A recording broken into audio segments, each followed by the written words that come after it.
Ya, itu adalah tanggapan saya ke market hari ini.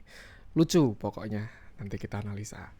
Halo teman-teman trader dan investor, selamat datang di channel Cuan-Cuan Saham di analisa teknikal dan bandarmologi harian. Seperti biasa, hari ini hari Jumat, menutup minggu ini hari yang bergejolak.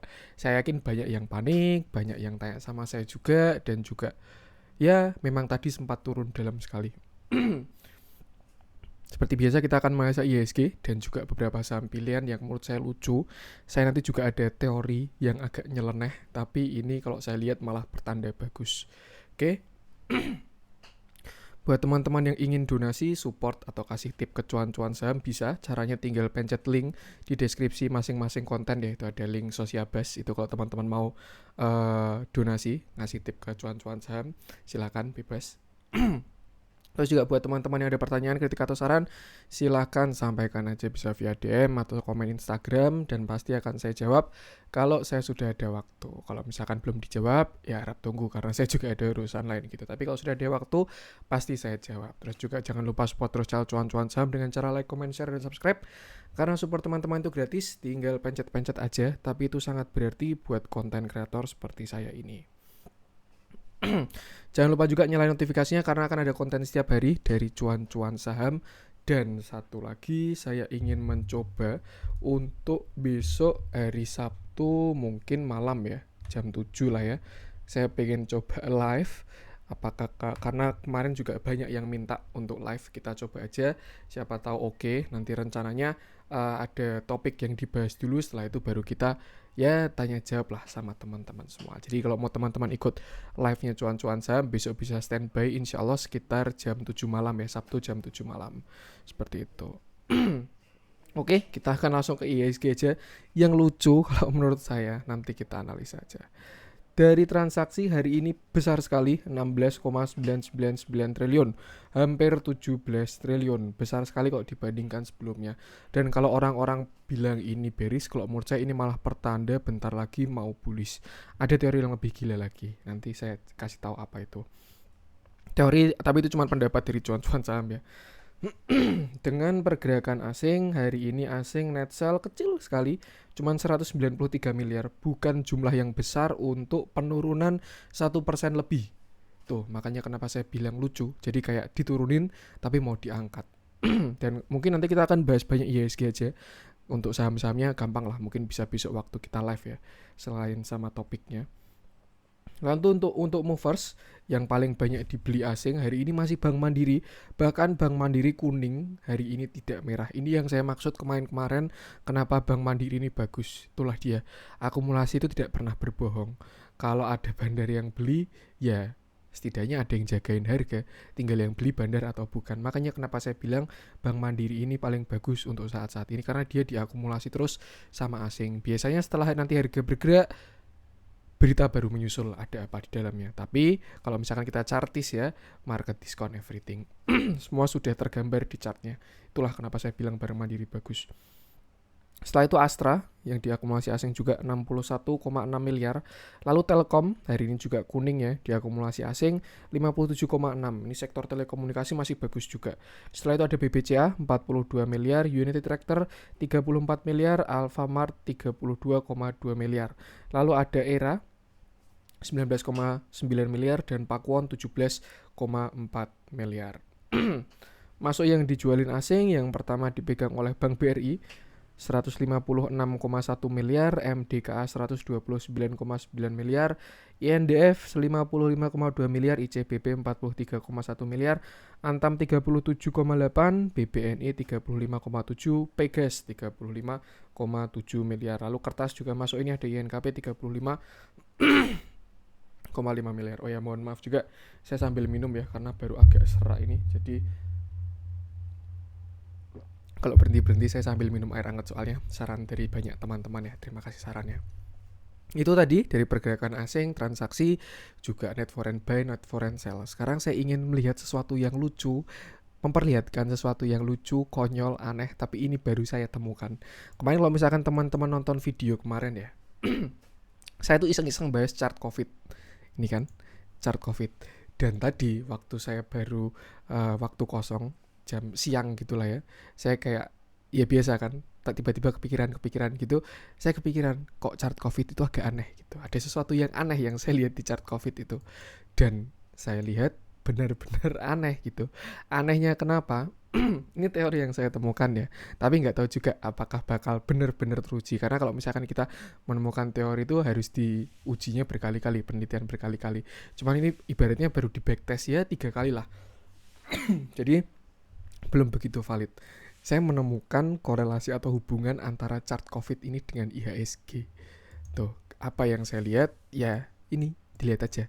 Ketika COVID itu naik dari Maret sampai Januari, 31 Januari ya, IHSG itu naik juga. Oke, itu pertama. Terus waktu kemarin drop, itu kan dropnya 31 Januari ya. Nah, ini juga COVID drop juga, tapi 31 Januari juga. Tuh. Dan waktu dia membuat lower high itu sekitar 22 Februari.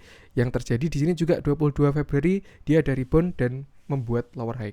Yang agak-agak mirip sini ya, karena IHSG longsor duluan baru COVID-nya. COVID-nya kan 31, dia kan patah trennya kan 1 Februari ya. Sedangkan IHSG dari 21 Juni, itu Januari, itu IHSG duluan.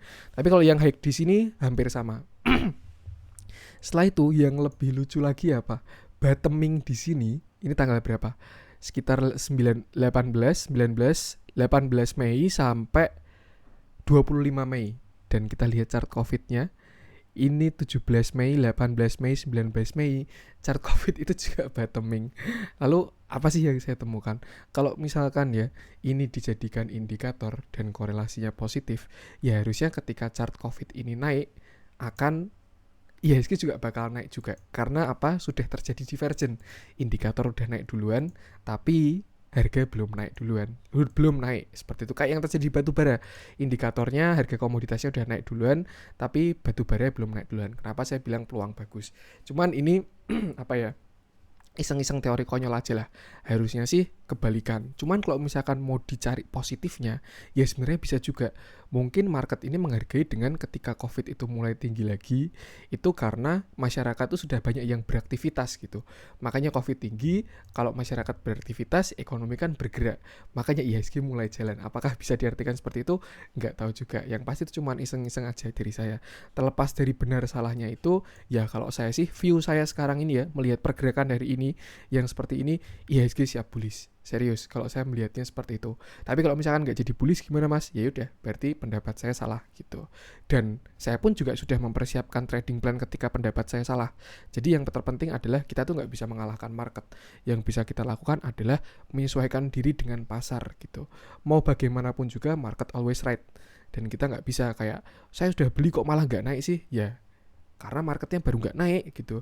Tapi wah saya jual kok malah marketnya naik sih, ya karena marketnya baru mau naik gitu. Jadi dia nggak ngurusin kita gitu loh. Tinggal kita yang menyesuaikan di market ini, memilih saham-saham yang terbaik. Dan pada saat-saat kayak gini tetap ada saham yang terbaik kok.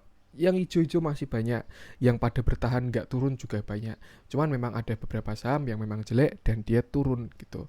Tanda-tandanya pun memang juga udah terlihat seperti itu. Dan COVID ini sebenarnya ya saya percaya ya dengan adanya COVID, dengan adanya virus penyakit ini.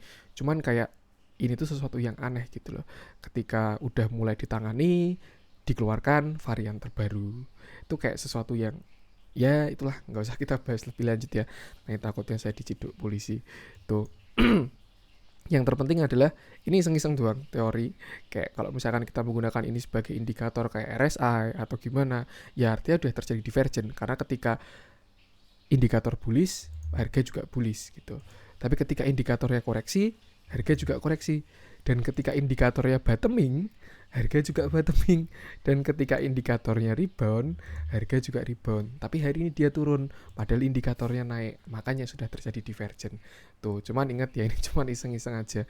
Jadi cuan-cuan saham saya kayak lihat gitu, kayak saya backtest, loh kok menarik gitu. Terus kayaknya asik nih saya bahas. Nah, siapa tahu bener-bener ya, ternyata untuk khusus di Indonesia indeks yang ngikutin chart COVID ya bisa juga. Tapi kalau misalkan di luar negeri ya sudah pada tidak positif lah hubungannya, karena udah pada melandai tapi pada all time high terus gitu.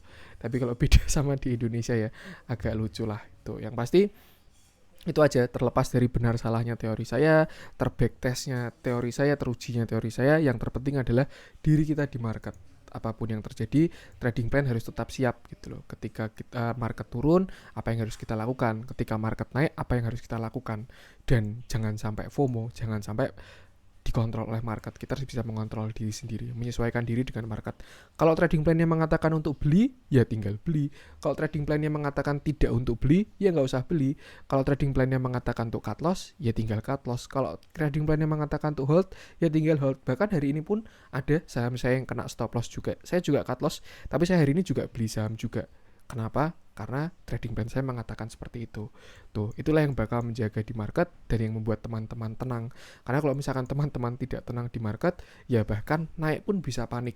Targetnya kemana ini mas? Taking profitnya di mana? Naik lagi atau enggak? Ya aduh saya mau taking profit takut kalau turun. Aduh saya mau hold terus takut saya mau taking profit takut kalau masih naik. Saya mau hold terus takut kalau masih turun. Nah itu biasanya karena trading plannya belum jelas. Padahal sebenarnya trading itu bisa diukur, bisa dianalisa, dan bisa yaitu tadi diukur. Tuh, jadi memang kenapa saya selalu mengingatkan ya ketika teman-teman trading plannya gimana. Kalau misalkan mengatakan untuk beli itu tadi, kalau misalkan mengatakan untuk jual, ya udah entry di mana, target di mana, stop loss di mana. Kalau misalkan teman-teman mulai menerapkan itu, setidaknya walaupun teman-teman itu rugi, tapi bakalan tenang karena rugi pun bakalan terukur.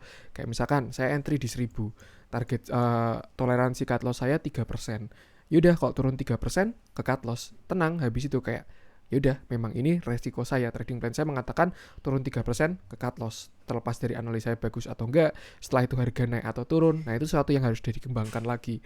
Cuman yang paling penting kalau teman-teman mau trading, itu dia, trading plan itu sangat penting. Tuh, lebih penting daripada analisa kalau menurut saya. Bahkan walaupun teman-teman misalkan punya grup berbayar, punya rekomendator saham, kalau menurut saya jangan asal hajar kanan gitu. Jadi misalkan teman-teman punya grup, kalau misalkan yang pemilik grup call suatu saham, beli ini harga sekian. Saya pun juga ada ya teman-teman trading, grup-grup sharing-sharing, terus juga grup-grup yang memberikan rekomendasi, tapi nggak saya langsung beli ketika dia call gitu. Saya cek dulu apakah sesuai dengan trading plan saya, apakah sesuai dengan psikologi saya. Karena kadang orang yang memberikan suatu call atau panggilan untuk buy itu tidak mesti cocok. Kayak misalkan contoh ya, saya lebih suka nyantai kalau trading, swing trading, hold berhari-hari, berbulan-bulan, itu saya lebih suka mengikuti tren gitu. Tapi kadang ada juga yang ngasih rekomendasi atau call panggilan trading untuk fast trading, scalping gitu. Beli, langsung jual gitu. Nah, kalau misalkan saya nggak cocok ya saya nggak beli. Jadi kayak kembalilah ke diri sendiri gitu, percaya aja. Dan kenapa saya juga bilang kalau misalkan belum mampu ya belajar dulu, karena itulah yang bakal menyelamatkan kita dalam saham seperti itu. Dan hari ini sebenarnya ya marketnya itu bagus sekali. Kalau misalkan ya bukan bagus sekali sih, bagus gitulah, bukan jelek tuh. Kenapa? Karena kalau mau fair-fairan ya shadow dari bawah aja lebih tinggi. Dan hari ini tuh kayak dipaksa untuk menutup gap. Udah kayak mau kejar restoran, mau dibikin bullish tapi gapnya masih ada. Yaudah tutup dulu lah, tutup, habis itu naik. Bahkan closingnya pun di atas neckline. Kemarin saya bilang kalau misalkan closing di bawah neckline ada potensi double top dan bakalan turun. Tapi ternyata hari ini nutup gap doang langsung rebound seperti itu. Jadi kayak udah tutup gapnya secara cepat satu sesi doang, sesi kedua langsung diangkat lagi karena bandarnya nggak mau kehilangan saham-sahamnya. Terus yang lebih lucu lagi kalau misalkan kita lihat foreign flow, bahkan asing itu kepemilikannya sudah lebih tinggi dibandingkan waktu kemarin puncaknya itu 4 Februari. 4 Februari kan sekitar di sini ya, 4 Februari atau 21 Januari waktu IHSG di puncak. Nah itu kan 21 Januari di sini, 4 Februari di sini. Itu uang dana asing dalam chart cuma di sini doang, tapi hari ini dia udah lebih tinggi tuh. Dan kalau misalnya kita lihat ya sudah terjadi divergen. Kalau misalkan penggerak IHSG emang asing ya, udah terjadi divergen jelas dari indikator ini dan harusnya harga segera naik. Makanya kalau view saya melihat ini bakalan positif. Cuman ya kembali ke teman-teman sendiri. Kalau teman-teman nggak cocok dengan view saya juga nggak masalah. Kalau punya teman-teman punya view sendiri itu bakalan jauh lebih bagus. Jadi itu ketika ada, kenapa saya ngomong selalu ya, ketika saya ngomong ini orang lain ngomong ini, jangan langsung diikutin. Teman-teman harus bisa menganalisa dulu tuh dan disesuaikan dengan diri masing-masing. Dan ternyata saya pun juga salah, walaupun kemarin saya bilang ini adalah breakaway gap, gak perlu ditutup, tapi ternyata hari ini ditutup. Yang salah berarti dua, antara ini bukan breakaway gap, kalau enggak ya ini breakaway gap yang ditutup gitu, antara dua itu.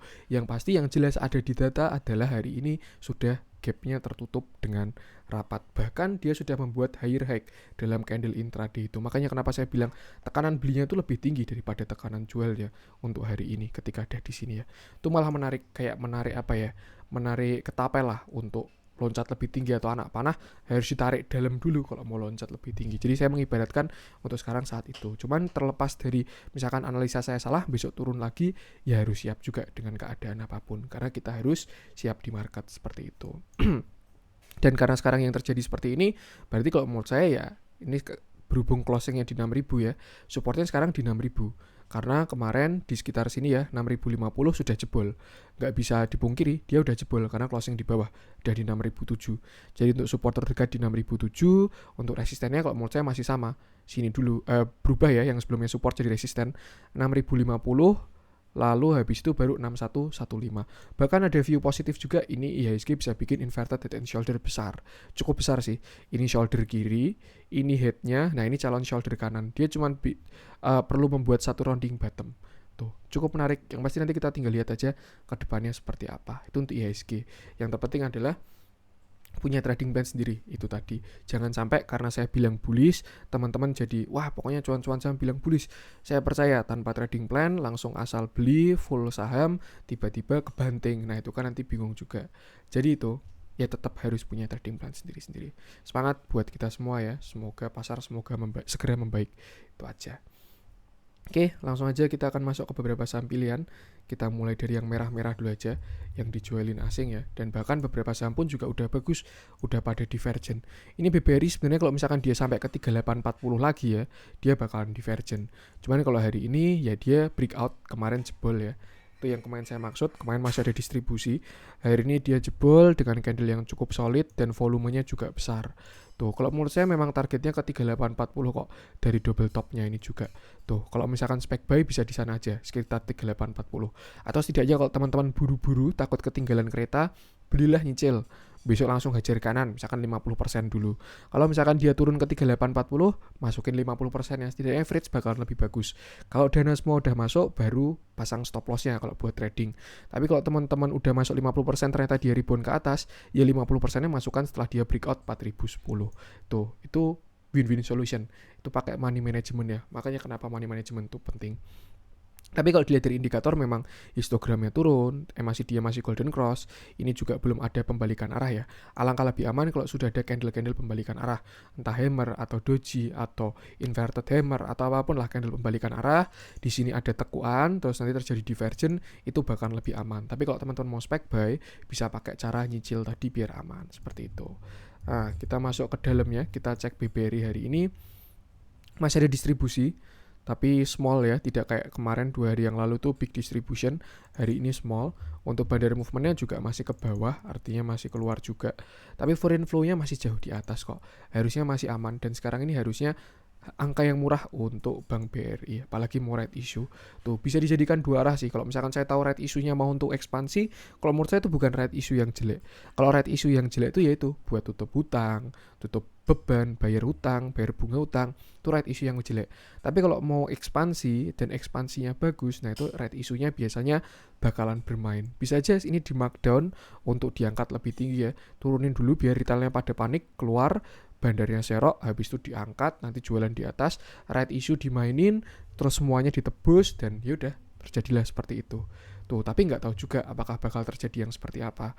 Sama lagi, kembali lagi yang bisa kita lakukan hanya menempatkan kita di pasar gitu. Jadi kayak trading plan-nya gimana? Kalau menurut saya sih itu tadi support terdekat di area 3850-an ini. Tuh, dan strateginya itu tadi, tunggu dia divergen dulu aja itu bakal lebih oke. Tapi kalau keburu-buru, pengen segera masuk, bisa nyicil setengah-setengah, itu bakalan lebih aman. Itu untuk Bank BRI. Next kita ke MDKA. MDKA ini agak lucu. Hari ini emas longsor ya harganya. Nah itu juga ada indikator bagus. Emas longsor tuh harusnya indikator untuk bullish ya. Karena ya artinya market mulai percaya dengan, kan emas itu kan safe haven untuk menjaga aset gitu. Kalau misalkan waktu market crash kayak kemarin waktu corona ya, harga emasnya tuh naik. Kenapa? Karena investor tidak percaya dengan market, akhirnya mengamankan uangnya dimasukkan ke emas biar asetnya itu terjaga. Makanya harga emas naik. Tapi kalau misalkan harga emas turun, ya harusnya sebaliknya dong. Artinya market itu mulai menarik lagi. Imbal hasilnya lebih menarik daripada emas dan sudah terjaga resikonya, makanya pada masuk ke market lagi tuh. Dan kalau hari ini saya ngelihatnya MDKA turun mengikuti si market ini, padahal kalau misalkan kita mau lihat ya komoditasnya MDKA ini nggak cuman emas doang, tapi ada choppernya, yang chopper itu baru menarik naik terus itu. Kalau misalkan dari teknikal, saya melihat bisa aja ini si MDKA baru retest. Ini kan kemarin dia habis breakout ya, ada candle impulsif, tapi hari ini dia turun, nggak ARB kok, ARB ya, 6,82%. Ya, dia ARB hari ini, jadi lebih baik hati-hati dulu aja. Kalau misalkan bagus entry-nya ya di sini sebenarnya 2780. Kalau teman-teman mau tanya masuknya di mana, itu bakalan lebih bagus. Bahkan divergent pun belum ada di MDKA ini. Tuh, jadi masih menarik ya. Untuk yang terdekat ini dia ke atas, ini dia juga ke atas. Jadi belum ada divergent. Kalau yang ini sih terlalu jauh, tapi nanti kita lihat aja. Seperti itu. Untuk supportnya di 2780 area situ. 2780 itu bakalan oke. 2780 sampai 2850 itu ada support. Dan ya harusnya arahnya sih masih oke ya. Apalagi dia ada cup handle juga ini kemarin. Cup ini handle dan udah breakout tapi belum sampai target cup handle-nya. Seperti itu. Ya mungkin bisa juga ini juga merespon pasar. Tuh. Yang pasti kembali lagi aja ke trading plan-nya ya. Terus kalau dilihat hari ini juga ada distribusi, tapi kalau dibandingkan akumulasinya belum sebanding sih ketika dia dibeli ya, waktu keluarnya hari ini. Ini juga dari akumulasi sama distribusinya masih belum sebanding. Masih menarik kalau menurut saya MDKA ini. Cuman ya sama, batasi resiko aja. Kalau misalkan memang udah jebol dan trading plan-nya mengatakan untuk cut loss, ya harus cut loss, harus disiplin dengan trading plan-nya seperti itu. Itu untuk MDKA. Next kita coba cek Antam ya. Yang hari ini juga turun lumayan dalam. Kita cek harga nikelnya sebelum ngecek ke Antamnya. Karena kalau nikel naik, Antam turun, berarti divergent. Besok Antam reboundnya bakal kenceng. Nah, tapi ternyata tidak ya. Nikelnya juga turun. Jadi kalau menurut saya ini mengkonfirmasi pasarnya ini. Tidak ada divergent ya. Pasarnya jelek, Antamnya ikut, sama dengan momen nikelnya turun juga. Cuman kalau misalkan kita lihat, sebenarnya nikel ini udah membuat lower high. Nih ya, ketika dia turun, nah dia kan udah rebound ya. Dan dia membuat lower high. Higher high, lower high, higher high, lower high. Nah, nanti kalau misalkan dia bisa breakout ini, itu baru menarik sebenarnya. Jadi kalau untuk sekarang, ya sebenarnya ini baru di weakness. Tinggal pertanyaannya apakah dia bakal jebol sini apa enggak. Karena itu kan lower sebelumnya. Kalau misalkan nikel sampai jebol sini, ya itu namanya nggak jadi lower high. Tapi kalau misalkan dia bisa rebound, harusnya oke. Karena akan melanjutkan uptrend secara jangka pendeknya. Tuh, jadi kalau misalkan teman-teman tanya Antam gimana, lihat harga komoditasnya aja, ini nikel. Selama dia nggak jebol lower high di sekitar 16.717, nah itu nggak masalah. Tapi kalau dia jebol, ini bahkan ada double top juga, bisa turun agak dalam seperti itu. Tapi kalau rebound ya berarti dia bakal melanjutkan uptrendnya. Untuk Antam juga sama, dia kemarin udah jebol, di sini ada double top kecil ya, dan kayaknya udah menyentuh target dan sekarang ada di harga murahnya lagi. Cuman teman-teman slow aja karena dia belum jebol dari area demand kuatnya.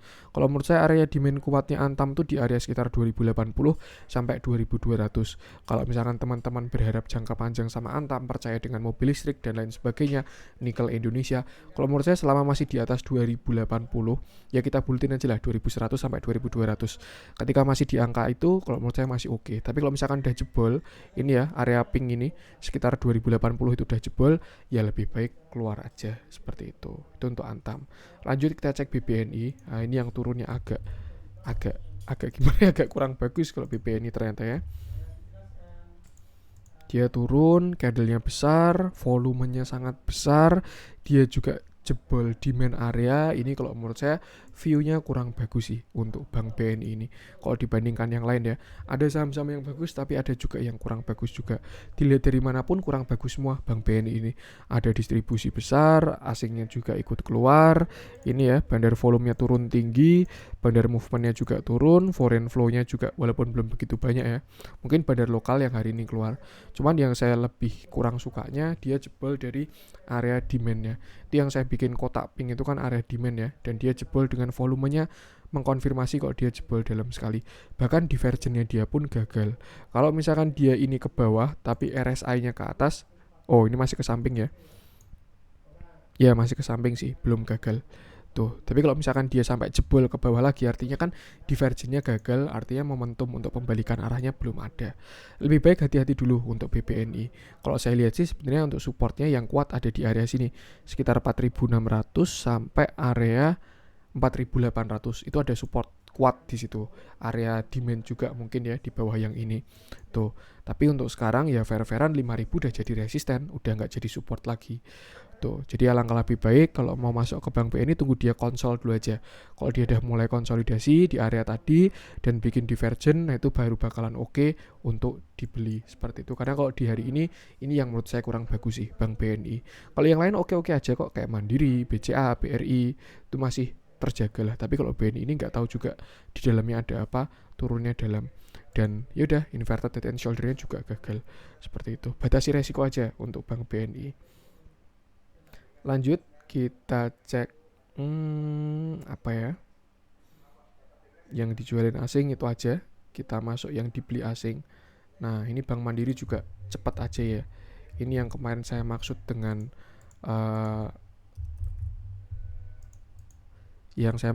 saham bagus. Ini dilihat dari manapun udah oke banget sih Bank Mandiri ini. Ini candlenya kuat sekali pembeliannya, terus juga hari ini masih ada big akumulasi semakin besar, asing juga masih masuk. Itulah kenapa saya bilang kemarin kalau bingung mau beli saham apa, beli Bank Mandiri aja gitu. Dan kalau misalkan teman-teman tadi kan juga banyak yang tanya ya, Bank Mandiri turun nih Mas, gimana enaknya? Ya dilihat dalamnya aja, yang jualan siapa. Kalau yang jualan retail, yang beli bandarnya, ya ngikut aja. Yang terjadi ya kayak gini, waktu di closing tarik lagi ke atas. Tapi kalau misalkan bandarnya udah mulai jualan, ada distribusi, waktu market berjalan ya itu kita bisa mulai antisipasi pasang stop loss. Tapi kalau dilihat dari akumulasinya akhir-akhir ini, Bank Mandiri ini masih bagus. Dia cuma nunggu waktu aja untuk naik ke atas seperti itu. Dia bahkan juga rebound dari supportnya ya, 6.000. Yang tadi dapat di 6.000 ya lumayan sih. Cuman berapa persen ini, dan harusnya kalau arahnya ke atas ya dia masih bakalan oke sekali. Seperti itu. Tuh. Belum banyak berubah skenario-nya. Support ya karena dia sekarang closing di 6.200 ya. Sebenarnya itu masih di area apa ya, area konsolidasi sih, area 6.200 sampai 6.300 tuh. Kalau dia bisa breakout 6.300 baru bagus sebenarnya tuh. Tapi kalau misalkan kita cari support yang lebih kuat, kalau menurut saya di 6.000 itu ada support sekali, kuat sekali harusnya di sana. Terus sekarang dia juga ada di area demand tuh. Kalau dilihat dari volumenya yang di dalam penyeroknya Bank Mandiri ini masih oke. Itu kalau menurut saya. Lanjut kita ke Astra.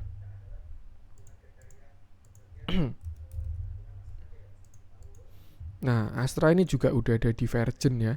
Ini yang kayak gini. Jadi gini, teman-teman. Ketika market baru turun, sebenarnya kalau kita trader yang bagus ya, itu malah bukan menjauhkan diri dari market, enggak.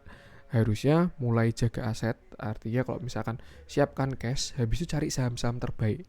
Saham-saham terbaik itu gimana? Pertama, turun dengan volume kecil, itu pertama.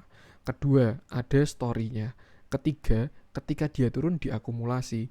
Nah, itu kenapa cari saham-saham yang kayak gitu? Keempat, satu lagi, dia udah divergen. Nanti ketika kita menemukan saham-saham seperti itu, ketika pasar rebound, dia bakalan lari paling kenceng. Jadi reboundnya bakal kuat sekali. Nah kalau menurut saya salah satunya ini Astra ini. Walaupun nggak kelihatan, tapi kalau saya lihat dia udah oke untuk si Astra ini.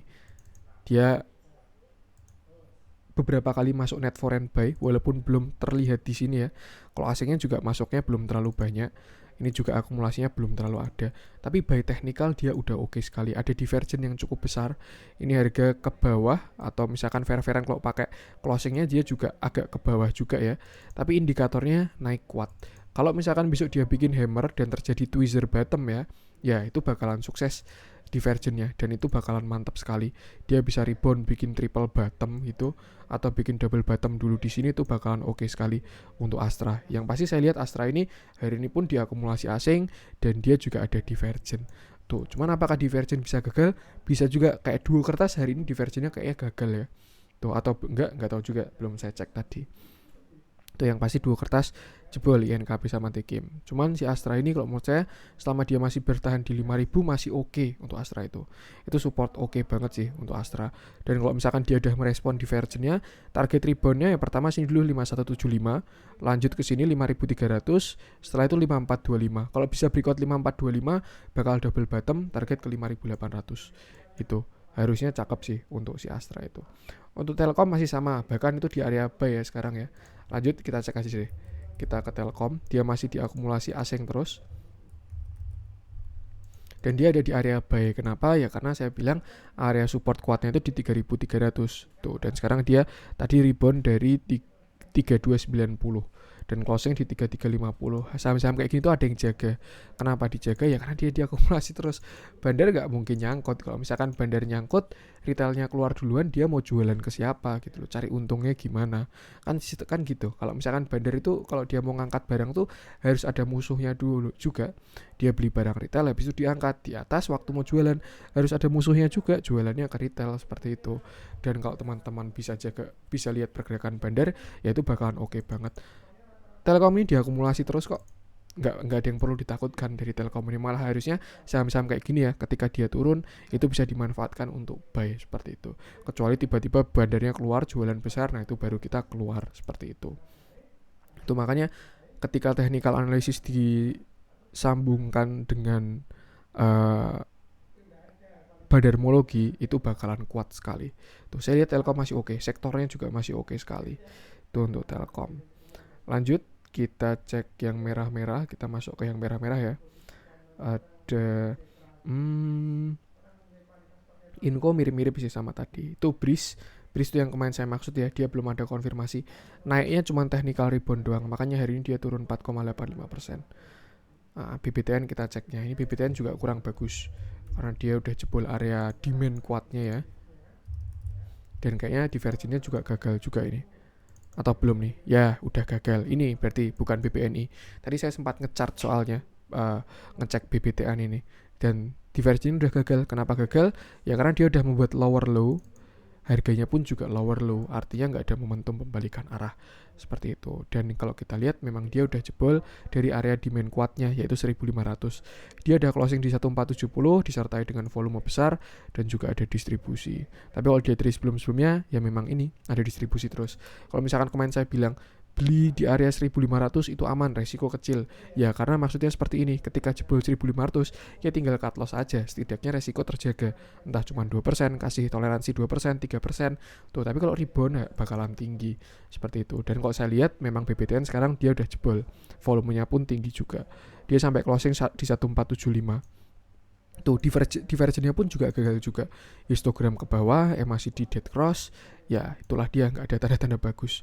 Tuh, lalu target penurunannya sampai mana mas? Kalau menurut saya sih mungkin di sini ya, sekitar 1430 itu harusnya bakalan melemah. 1430 sampai 1400 itu ada support. Selain itu juga untuk dari RSI sudah masuk area oversold. Tuh. Nah, nanti tinggal kita lihat aja apakah dia bisa rebound ya. Cuman kalau saya pengennya ya untuk skenario BBTN ini, kalau bisa sih dia ke bawahnya sini. Ini kan ada low ya di 24 September ini. Kalau misalkan dia bisa sampai ke bawahnya, artinya kan dia membuat lower low, tapi harganya membuat lower high. Artinya apa? Terjadi hidden bullish divergence. Yang artinya apa? Kalau hidden itu tren bakalan berlanjut. Kalau uptrend ya bakalan berlanjut. Tapi kita lihat aja nanti.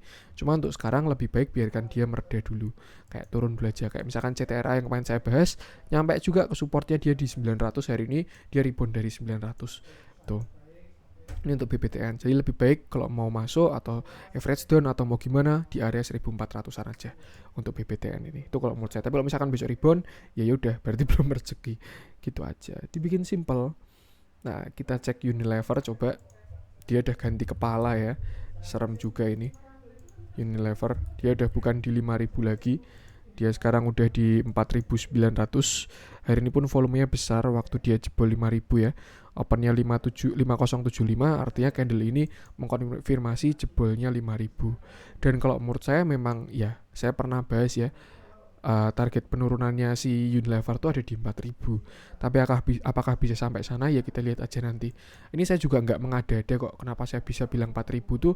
Ya karena itu dari setinggi inverted head and shoulder-nya tuh. Dia kan bikin shoulder kiri, head, shoulder kanan, di sini dia breakout. Nah, targetnya setinggi headnya di tengah ini. Nih, tingginya kan segini ya.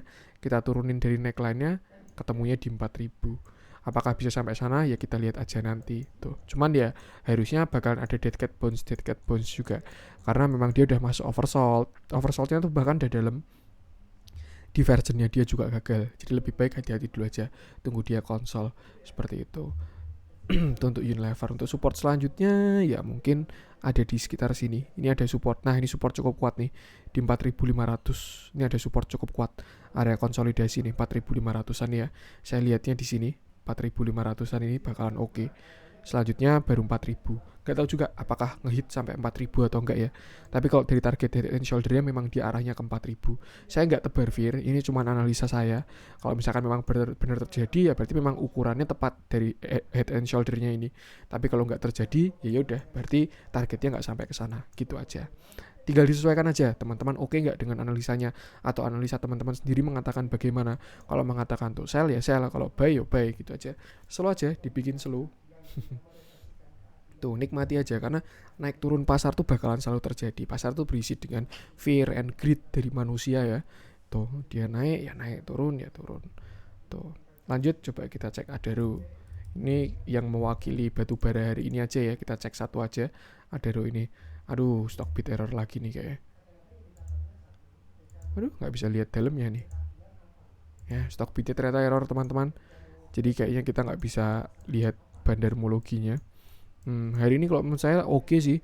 Dilihat dari naik dan turunnya itu berbeda jauh. Malah ini ya, ini bisa dimanfaatkan untuk buy. Bahkan dia udah rebound dari 1285. Tuh artinya malah dikonfirmasi lagi breakoutnya tuh.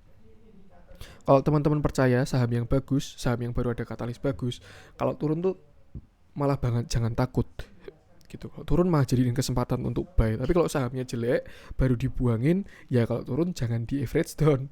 Itu malah bakalan semakin turun. Jadi tetap harus tahu mana saham yang bagus. Mungkin kalau orang-orang fundamentalis ya menilai bagus jeleknya saham dari fundamental. Tapi kalau saya sekarang ya melihat bagus jeleknya pergerakan saham itu dari bandarmologi.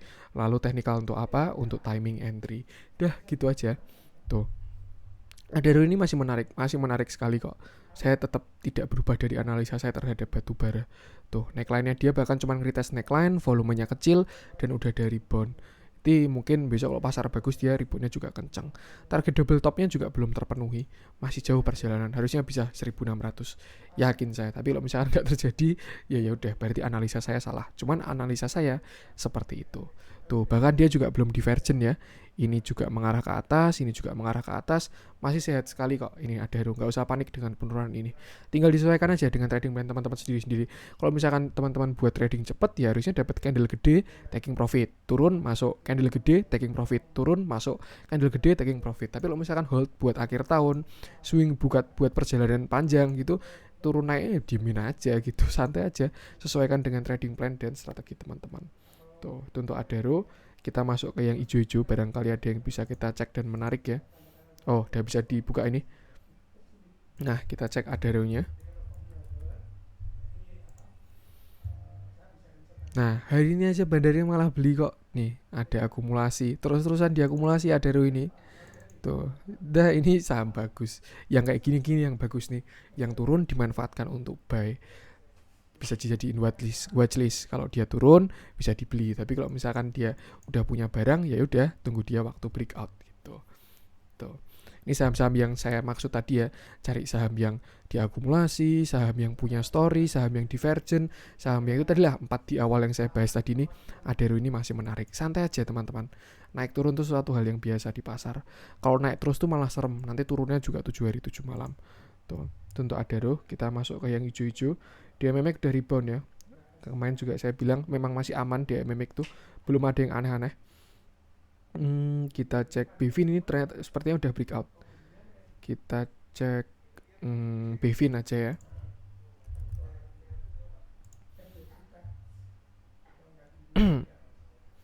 Nah, dia closing 925, high-nya di sini berapa kemarin?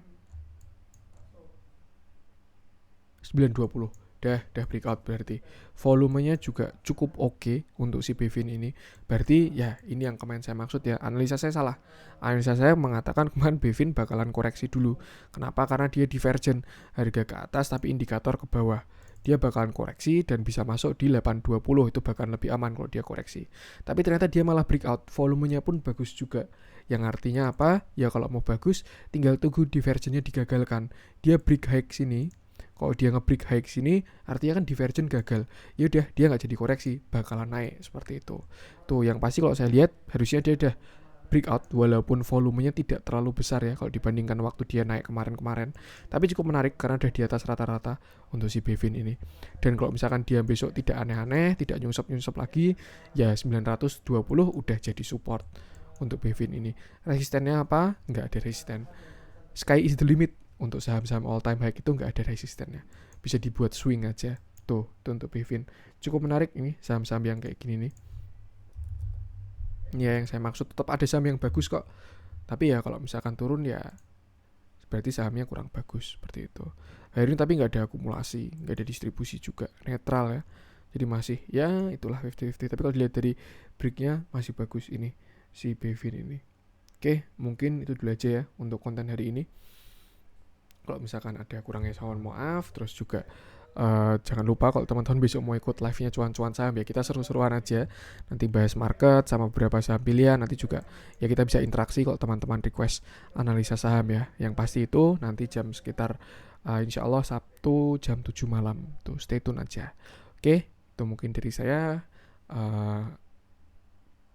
Jangan lupa support terus channel cuan-cuan saham dengan cara like, comment, share, dan subscribe. Karena support teman-teman itu gratis, tapi itu sangat berarti buat konten creator seperti saya ini. Oke, sekian dari saya dan salam cuan.